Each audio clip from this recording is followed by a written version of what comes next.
Lauren Bishnoi एक law student था। वो चाहता तो अपनी जिंदगी को बहुत ही खूबसूरत बना सकता था। उसने अपने धर्म के लिए और अपने पूजनीय धार्मिक चीजों के लिए वो रोड पर उतर गया। उन लोगों के पीछे वो पड़ा है जिसने उसके धर्म को आघात पहुंचाया है। लॉरेन बिश्नोई का केस मैं देखने को तैयार हूं।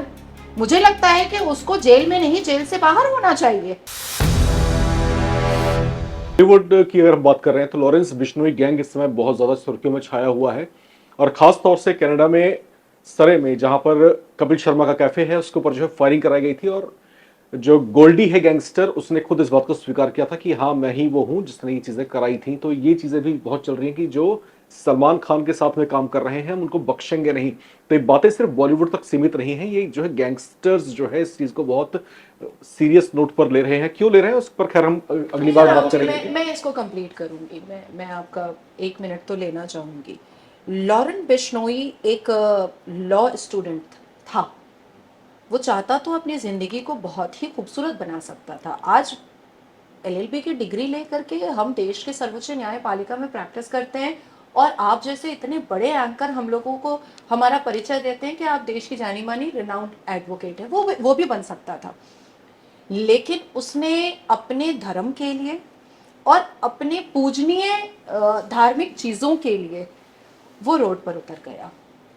वो क्रिमिनल बन गया। लेकिन लॉरेन बिश्नोई कोई बलात्कारी नहीं है, कोई जिहादी नहीं है, कोई आतंकी नहीं है, कोई डकैत नहीं है, उसने कभी बैंक रॉबरी नहीं की है, उसने कभी किसी लड़की का रेप नहीं किया है, मोलेस्टेशन नहीं किया है, वर्बल रेप नहीं किया है, उसने कभी किसी से फिरौती नहीं मांगी है। उसने उन लोगों के पीछे वो पड़ा है जिसने उसके धर्म को आघात पहुंचाया है। तो मुझे लगता है कि ये जो टैग दिया गया है लॉरेन बिश्नोई को कि गैंगस्टर है, गैंगस्टर है, गैंगस्टर है, तो गैंगस्टर क्यों है? एक है हाफिज सईद जो टेररिज्म ऑर्गेनाइजेशन चला रहा है, पर वो लड़का और लड़की यूज करता है, हनी ट्रैप करता है, मुजरा कोटा चलाता है। मैं थोड़ा सा एक आपको बीच में टोकना चाहूंगा। लॉरेंस बिश्नोई जो है उसके जो है व्यवहार को लेकर थोड़ा सा कॉन्ट्रडिक्शन है। हम लोग जब देखते हैं कनाडा के जो खालिस्तानी हैं, खालिस्तानियों के खिलाफ जो है लॉरेंस जो है खड़ा होता है, एक स्टैंड लेता है, बोलता है कि अगर हिंदुस्तान के खिलाफ किसी खालिस्तानी ने जो है जुबान खोली तो मुझसे बुरा कोई नहीं होगा। मरीशा मर्डर केस भिवानी में होता है तो वहां पर जो है लॉरेंस बिश्नोई गैंग जो है अनाउंस करता है कि जिसने भी इस दुर्दांत घटना को अंजाम दिया है हम उसको छोड़ेंगे नहीं। अक्सर मैं देखता हूं कि जब भी कुछ इस तरह की पैट्रियोटिक चीजें होती हैं तो यहां पर बिश्नोई गैंग जो है, मैं तारीफ नहीं कर रहा, अगर कोई गलतफहमी हो तो साफ कर लीजिए, मैं उसकी तारीफ नहीं कर रहा, लेकिन जो कॉन्ट्रोडिक्शन है उसके गैंग को लेकर के, खुद उसको लेकर के नाजिया इलाही खान की नजरों में लॉरेंस बिश्नोई क्या है, आप थोड़ा सा बताएं। मुझे लगता है राम जी के लॉरेन बिश्नोई से राहुल गांधी और प्रियंका वाड्रा को सीखना चाहिए, क्योंकि ये इतने सेलेक्टिव है और इनकी इतनी सेलेक्टिव राजनीति है कि भाजपा की सरकार जिस राज्य में होती है और वहां पर अगर कोई दुर्घटना या घटना, क्राइम अगेंस्ट वुमेन होता है, तो कांग्रेस के बाकी सारे नेता तो नहीं, लेकिन प्रियंका वाड्रा और राहुल गांधी बड़े एक्टिव हो जाते हैं। लेकिन यही क्राइम अगेंस्ट वुमेन या गैंग रेप या मोलेस्टेशन या लड़कियों के साथ कोई अत्याचार, महिलाओं के साथ कोई अत्याचार, जब पश्चिम बंगाल में एक डॉक्टर अभया बिटिया का ब्रूटल रेप और मर्डर होता है, तो प्रियंका वाड्रा का स्लोगन लड़की हूं, लड़ सकती हूं, कुछ भी कर सकती हूं, लेकिन जा नहीं सकती हूं, जाकर उसके शव के पास बैठ नहीं सकती हूँ। तो ये जो सेलेक्टिव राजनीति और सेलेक्टिव केसेस जो राहुल बाबा चूज करते हैं कि इस महिला का केस ना, मुझे मुझे हैंडबिल लेकर के खड़े हो जाना है और मुझे इसके लिए न्याय मांगना है, लेकिन एक रेसिडेंट डॉक्टर का ब्रूटल रेप होता है तो वो हैंडबिल लेकर खड़े भी नहीं होना है और न्याय भी नहीं मांगना है। लेकिन लॉरेन बिश्नोई ने कोई पार्शियलिटी नहीं की। उसकी नजरों में महिलाओं का सम्मान है और उसने वो सम्मान दिखाया कि इसको जस्टिस मिलना चाहिए और इस जस्टिस के लिए वो पैसा भी खर्च करने को तैयार है और पावर और पोजीशन के हिसाब से भी वो खड़ा होने को तैयार है। तो ये तो हमारे ऐसे ऐसे जो हिजाब वाले और सेलेक्टिव पॉलिटिक्स करते हैं, ऐसे नेताओं को लॉरेन बिश्नोई से सीखना चाहिए। मैं तो ओपनली, मैंने इंटरनेशनल प्लेटफॉर्म पे कहा है कि लॉरेन बिश्नोई का केस मैं देखने को तैयार हूं। मुझे लगता है कि उसको जेल में नहीं, जेल से बाहर होना चाहिए। और अगर ऐसा जोशीला लड़का, ऐसा धर्म को मानने वाला लड़का, पवित्र, और अपने धर्म के लिए, अपनी पूजनीय धार्मिक चीजों के लिए आज वो एक गैंगस्टर का टैग लेकर के घूम रहा है, तो आप सोचो कि ऐसे लड़के अगर देश में बिहाइंड द बार नहीं बल्कि ओपनली रहेंगे तो ज्यादा बेटर होगा। बिल्कुल, ये नाज़र जी का ऐसा कहना है कि इस तरह के लड़के अगर जो है इस तरह की गतिविधियों में शामिल है तो इससे देश को कोई बहुत बड़ा नुकसान नहीं है। हालांकि इनका अपना सोचना है ऐसा, लेकिन यहां पर लॉरेंस बिश्नोई जो है कई बार सुर्खियों में रहे हैं, कई विवादों को लेकर के सुर्खियों में रहे हैं, और इनका जो गैंग है कई बार इसलिए भी दबी जुबान से जो है तारीफ पाता रहा है कि जो देश विरोधी ताकतें हैं उसकी जड़ें काटने में जो है लॉरेंस बिश्नोई कहीं ना कहीं अपनी भूमिका निभाता रहा है, एक स्टैंड कायम करता रहा है।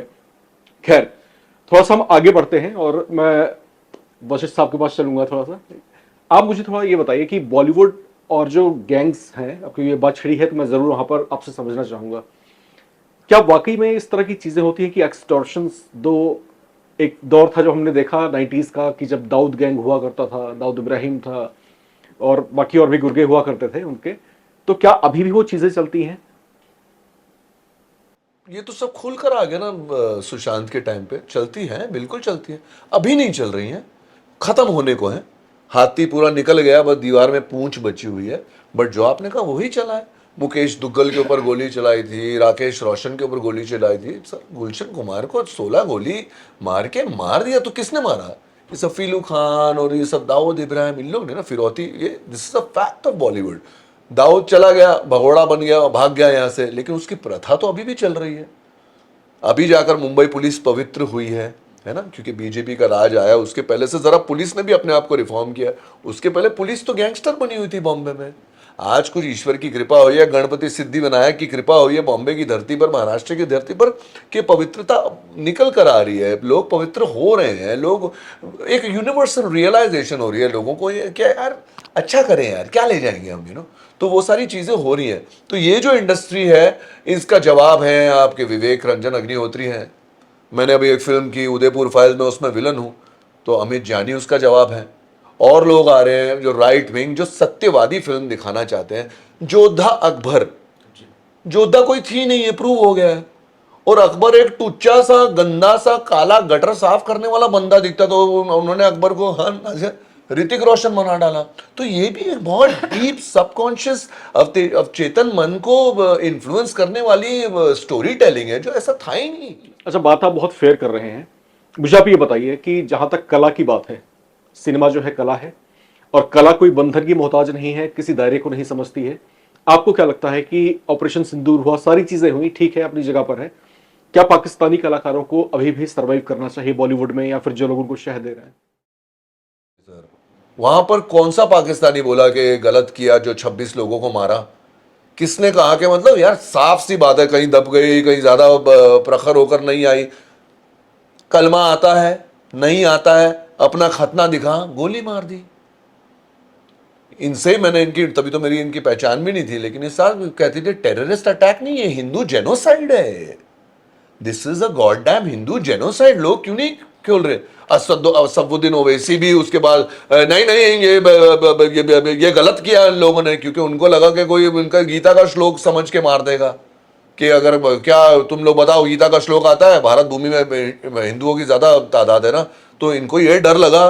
तो कई सारे जो कट्टर जिहादी सोच के मुसलमान हैं, वो लोग भी साथ देने लग गए मोदी जी का, क्योंकि उनको ये फियर पैदा हो गया कि भैया ये तो हमें गीता और इन चीजों का श्लोक पूछेंगे, हमको नहीं आया, हमको गोली मार देंगे। लेकिन हिंदू ऐसा नहीं है सर। और हिंदू ऐसा क्यों नहीं है, ये भी एक प्रॉब्लम है। हिंदू आज तक मारा जा रहा है अपने धैर्य और सहिष्णुता, क्या बोलते इसको, सहिष्णुता, कि यार सहन करो, पेशेंस, एक्सेप्ट करो, धैर्य रखो, सब सही हो जाएंगे।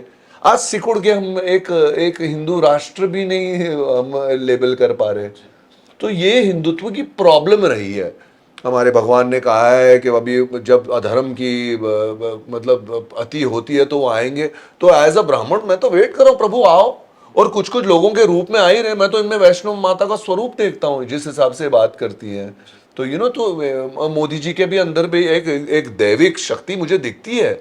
जबकि मैं कोई कांग्रेस या बीजेपी नहीं, मैं देख रहा हूँ भैया कौन अच्छी इंसानियत दिखा रहा है यहाँ पर। और फिलहाल मैं देख रहा हूँ कि बीजेपी दिखा रही है। लोग बोलते हैं मोदी को निकालो, ये हिंदू लोग का है क्या? इतनी सारी योजनाएं बनी है 80 85 90, तो क्या मुसलमानों को उसके बेनिफिट्स नहीं मिले? तो ये सारी चीजें हैं लोगों को स्पिरिचुअल। नौवां अवतार देखिए बुद्ध का हुआ, हमारे सनातन धर्म को भी धीरे धीरे इवॉल्व हुआ। वो क्या बोलते हैं, हाँ बेटर बेटर बेटर हुआ, अवतार आए, वरा अवतार आए, परशुराम जी आए, राम आए, कृष्ण आए, फाइनली नौवां अवतार बुद्ध है। बुद्ध क्या है कि अपने अंदर जाओ और मोक्ष प्राप्ति करो, शांत हो जाओ। अगर सबके सब, मैं ये नहीं कह रहा हूं कि बुद्धा को फॉलो करो, सबको सब बैठो अपने अंदर, जरा देखो सही क्या है गलत क्या है। और अगर आपने शांति अंदर प्राप्त कर ली तो आप नहीं बहेंगे ये सब वायलेंस में। सब ये वापस इनकी कही हुई बात मैं कह रहा हूं कि वो तो अकेला बैरिस्टर बन गया, किसको बना रहा है बैरिस्टर? वो तो भीड़ बना रहा है भेड़ियों की, वो किसका भला कर रहा है? तो वो मुसलमान भाई जो हैं मेरे, जो एक लीडर के मतलब में बह गए, मतलब हजारों लोग, उनको भी रियलाइज करने के उनको यूज किया जा रहा है भाई। शांति बनाए रखो। और उनके माँ बाप को भी रियलाइज कर रहे हो कि कहाँ भेज रहे हो मदरसों में, कहाँ जा रहे हो, ये लीडर की भीड़ बन रहे हो। अच्छा बनो यार, ऊपर वाला लाया आपकी दाल रोटी, सब सब हो जाएगा अरेंज यार, उसके ऊपर भरोसा करो। लेकिन किसी भीड़ की जाकर आप गिनती ना बन जाओ और आप कुछ भी ना करो किसी लीडर की बहकावे में। तो यही है। तो yeah Bollywood is changing, I am sure people are changing and everything is happening for the good. जी बिल्कुल। और बॉलीवुड के जो सितारे हैं आप लोगों ने देखा, उनको ये खुद जो है इस बात को मानते हैं कि ये कोई टॉलरेट करने की बात नहीं है कि आप ऑपरेशन सिंदूर को अंजाम दीजिए और हम आपके कलाकारों को अपने यहाँ पर जो है शह देते रहेंगे।